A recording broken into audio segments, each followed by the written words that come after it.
यहाँ पे देख सकते हो गाइस, मैंने यहाँ पे पूरा सेटअप कर दिया है। यहाँ पे इसमें गुलाल भी भर दिया है आराम से, और ये पाइप है ब्लैक वाला, और यहाँ पे मैंने एक नल लगा दिया है ताकि इसको खोल भी सके बंद भी कर सके।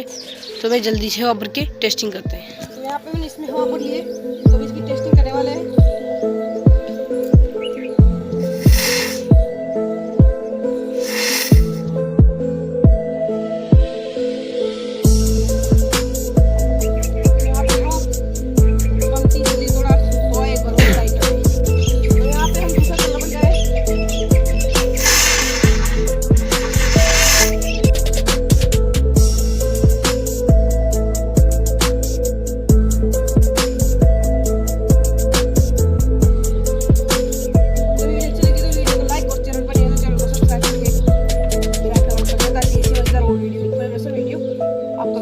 मिलते हैं अगली वीडियो में ऐसे मजेदार कंटेंट के साथ।